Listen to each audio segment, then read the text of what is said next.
So this is Sean D. here with Community Conversation with the Trio, here with Commissioner Mark Sharpe, who's joined us over here in Buddy's Brew as we sit and have coffee and chat about what's happening around the Tampa Bay area. Commissioner Sharpe, thank you, first of all, for coming in. What I want to talk about is the idea of this concept of the light rail. Now, we know it went up previously, 2010, I believe, it went on the ballot. Didn't do so hot, but kind of where was it then, where were you then, and kind of where are we today, if you can talk a little bit about that. Well, first, it's great to be on your show, and very excited about the conversation that was going to take place over the next 2 years. And really, it wasn't so much about light rail, it was about transportation. How can we improve transportation in Tampa Bay? Recognizing that our ranking, if you look at the Forbes ranking, Texas Transportation Institute, many others who look at the quality of your transportation in different metropolitan areas, Tampa is always ranked very low. And so we wanted to improve it. And what we realized quickly, and we had formed a committee of experts and elected officials who got together for a period of 2 years to look at our transportation network, was that we were going to start with just trying to fix our roads. But we didn't have enough money to take all of our failed roads and put them up to a passing level. We also knew that we have a bus system which has a lot of riders, but not many buses, and they need more money for buses. And so we realized we couldn't just address our transportation problems focusing on roads or even buses. We had to look at other fixed transportation systems that we could qualify for federal money, along with our local match, that we could build that would have real riders and bring a real benefit to the community. All right. Well, that's great. And the idea of, like I said, it's not just about light rail. It's the transportation issue. Because Hillsborough County is a large area, and I don't think folks realize how spread out the county is. It's so just looking at this county, let alone connecting with the Pinellas County across the bridge there and some of the other areas. But we hear a lot about on the other side. There's also those who don't want it to come. All right, so there's being as large as we are as a city, there are those who feel like, who's going to pay for it? All right, so it's the question of it becomes a dollar figure. So what do you say to those individuals? I mean, what's kind of the presence of why light rail or just better transportation? The challenge is the way we fund transportation has a lot of people thinking that roads are free, but that buses and rail lines, well, that comes from a tax. Roads do generate revenue from your gas tax and from other user fees, but about half of the road money comes from general revenue. And so hundreds of billions of dollars are spent across the country on road projects paid for by taxpayers. What we see with rail, and the reason that some localities are now looking at light rail, not the heavy rail lines that you got in New York City or maybe Chicago, but light rail system, is that it's cheaper to build a connection between areas where there's a lot of density, let's say our airport and maybe West Shore, and then that Carver City area all the way up to downtown Tampa, and then from downtown Tampa perhaps up to USF. Those are dense areas, and those dense areas, it's more expensive to go and try to widen the interstate and add additional lane than it would be to put light rail along the right-of-way. So what you're doing is you're continuing to have the roads, you're continuing to maintain your roads, but you're putting light rail along the right-of-way of major arterial thoroughfares where there's a lot of traffic already, and now where those light rail stations are established, you have development that congregates around those hubs. It attracts people, it attracts business, creates business opportunity, and it gives people an alternative to having to rely on their automobile. And then there's user fees. The people who use light rail pay a portion of their cost. So we think it's really a better alternative, but the difference between 2014, if we go forward with any initiative at all, and 2010 is that this time we're going to go in a very incremental way. We're not going to try to build out 26 miles of rail, where it takes time to build it and to have development catch up. Decades. So why not start very small if there is a rail component? And I'm saying if, there might not be. We have to see where rail would work. And then where a rail would work, maybe the U.S. or maybe the Tampa International Airport to the West Shore area.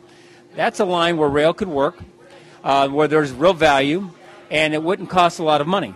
And then we could focus our tax monies that we collect on roads and buses, which are very important to our community.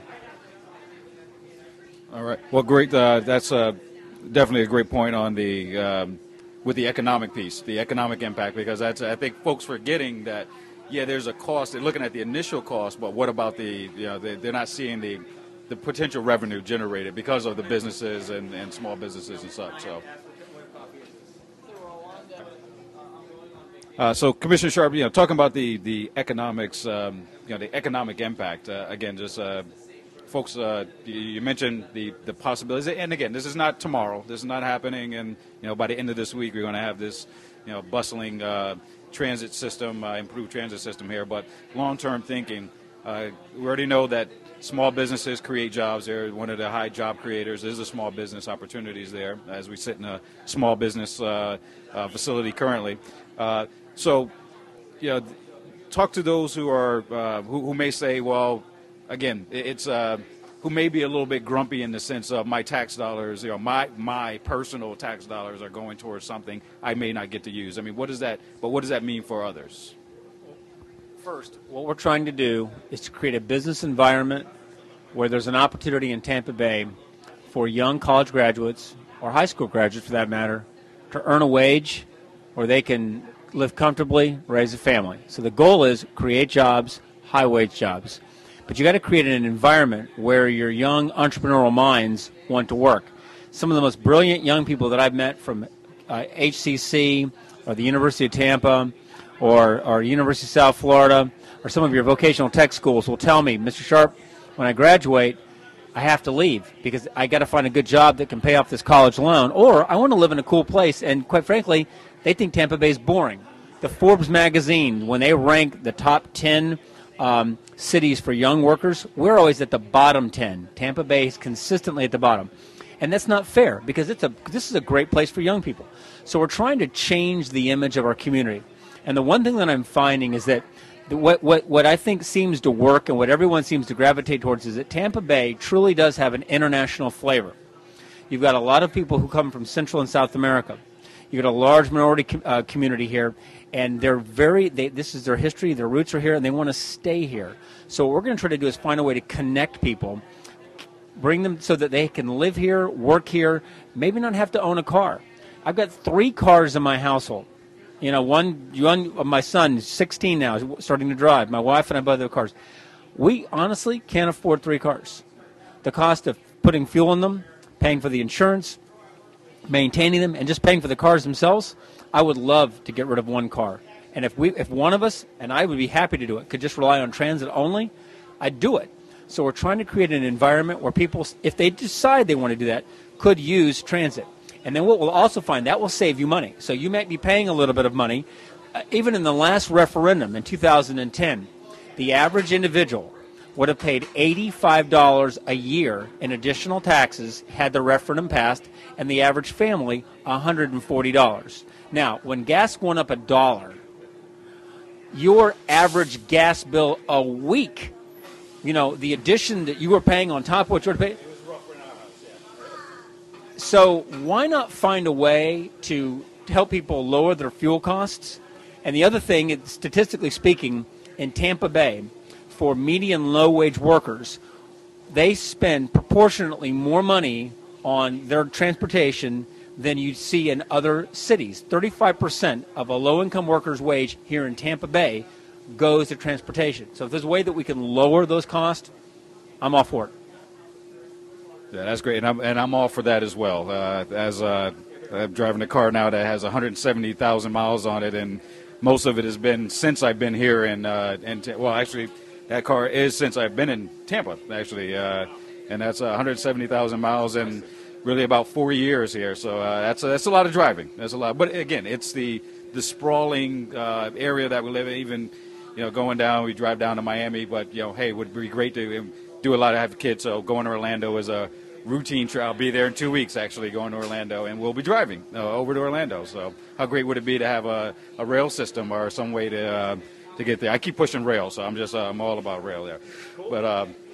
So what you in an off conversation we were having, so you talked a little bit about. I mean, you do your own thing. You're a commissioner, yes, but you're not stuck in an office anywhere. It sounds like you get out, you hear what people are doing. You talk a lot about tech. I mean, Tampa.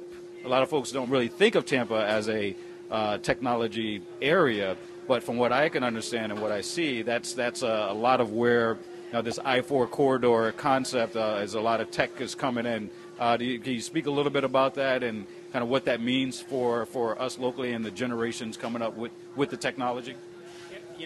Tampa's history has traditionally been back office support, call centers. A large part of the job that were available in Tampa Bay came from the home building industry. Whether you built the home, whether you sold the home, or whether you provided the mortgage for the home, that's where the jobs were. And so what we were trying to do is to create a startup environment here, which is taking off around the country. Net new jobs created in the United States, the bulk of them come from your young startups. And so Tampa Bay, even when we recognize that we got to focus on bringing high-wage jobs here, we were focusing on your large corporate entities that have been in business for many, many years, decades.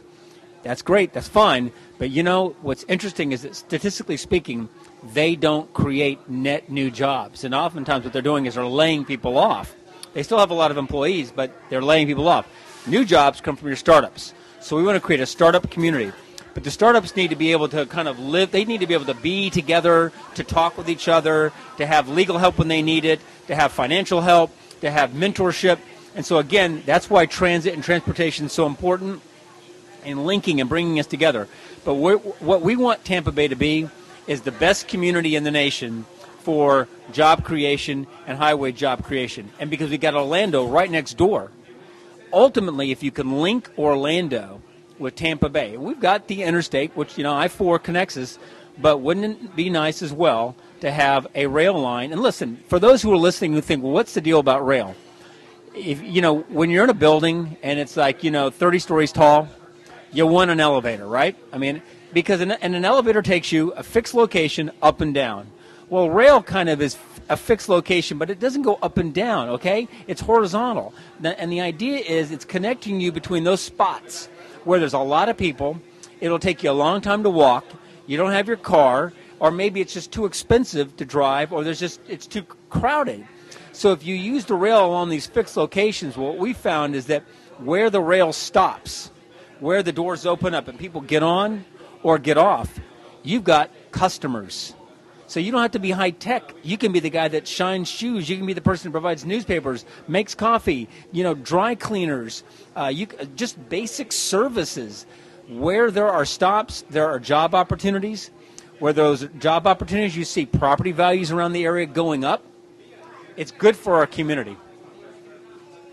Well, that's great, and that's again, I don't think a lot of folks realize it is, that there's more to it than just the rail or just the transportation right there. But I love that line about the elevators and buildings. I think most folks with most high rises there, even low rise, they're still taking elevators. I was down at the Tampa Commission building and saw people taking the elevator up for 2 floors. So, so again, it's just what you're used to and how you think about it. So I'm going to start using that analogy. I'm stealing it from you. So in the last few words here, is there anything that you want to let the folks know? Is there anything coming up if you wanted to get involved or be supportive of? How can folks get in contact with or in touch with the opportunities there?